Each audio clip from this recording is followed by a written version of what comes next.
मुंह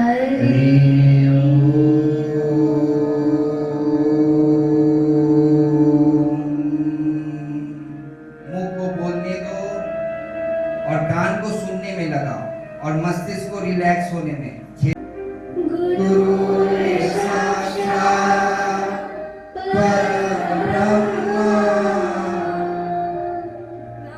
तस्मै श्री गुरुवे नमः।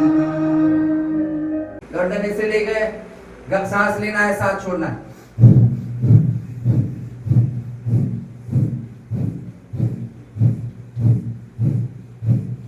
खाली पेट सवेरे उठो ना तो ये आपको खाली पेट बिना खाए के आपको करना है, ठीक है? 15 से 20 बार। अब गर्दन आगे दबाओ, आगे दबाओ, अच्छे से दबा दो, सांस लो, सांस छोड़ो।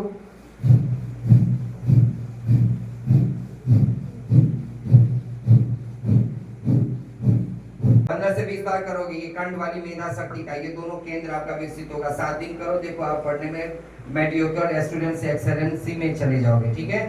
और जिनको बुरी विचार आते हैं ना, हमेशा सर किधर रखना चाहिए? पूरब और दक्षिण दिशा में। किस तरफ? पूरब और दक्षिण दिशा में सोना चाहिए सर रख करके। अगर आप उल्टा सोते हो तो आपको बीमारी रहेगी। दूसरा चीज, हाँ, बुरे विचार आते हैं ना तो जब भी रात में सोना तो माँ शब्द तकिया पे लिख। तीसरा, सांस नहीं छोड़ना है, रोके रखो। एक बार और, जितना सांस भरोगे आपका जो लंग्स है उसके फेफड़ों में एनर्जी जाती है। रोके रखो। गहरा गहरा विषय है, जितना आज हम लोग 10% अपने फोर्स का इस्तेमाल करते हैं, इसलिए हमारा जीवन डल जाता है। रोके रखो।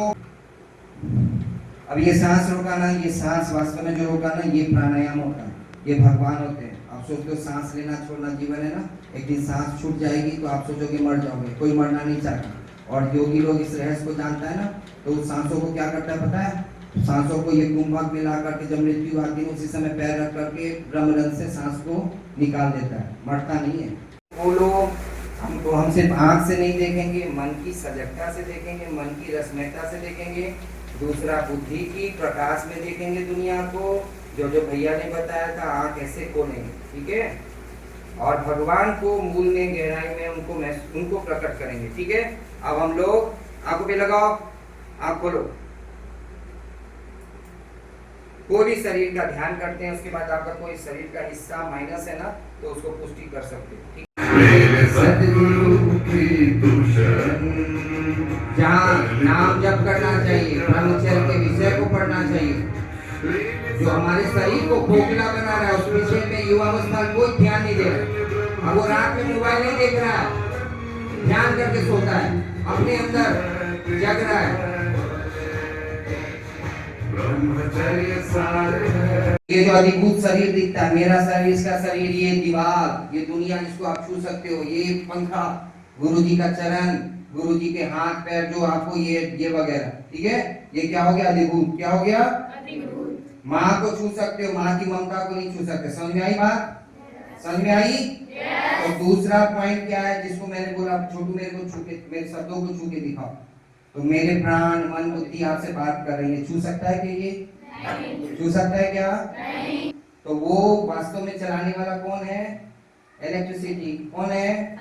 इस शरीर में बोलने वाला कौन है?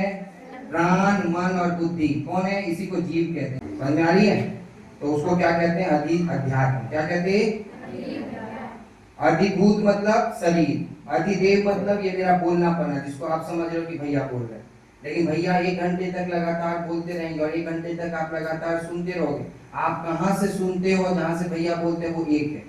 चेतना के स्तर पे अलग अलग बहन दिख रही है, भाई दिख रहे, गुरु जी दिख रहे, लेकिन हम लोग एक हैं। हमें आपका प्रोग्राम बहुत अच्छा लगा। हम आज से फोन का उपयोग कम करेंगे। आपको मौका मिले तो दोबारा यहाँ पर प्रोग्राम अनुसरण करोगे सब? हाँ, जो आपको किताब दी गई है उसको पढ़ना है, समझना है, आत्मसात करना है। आत्मसात करना है मतलब उनके गुणों को समझना है। और हमारे लिए ये प्रोग्राम बहुत ही सार्थक रहा आप बच्चों के लिए। और इन्होंने आज हमारे विद्यालय को चुना, इसलिए इनको हमारे विद्यालय की तरफ से बहुत बहुत धन्यवाद। और हम आशा और विश्वास करते हैं कि आगे भी जब कभी ऐसा प्रोग्राम होगा तो हम हमारे विद्यालय जरूर पधारेंगे। बहुत बहुत धन्यवाद। Front page. हम आज से अपनी शक्ति को वास्तविक दोहन करेंगे, हम अपने युवावस्था को बेकार नहीं जाने देंगे। ये पुस्तक को 5 बार पढ़ेंगे। धन्यवाद, आपने अपना कीमती समय दिया।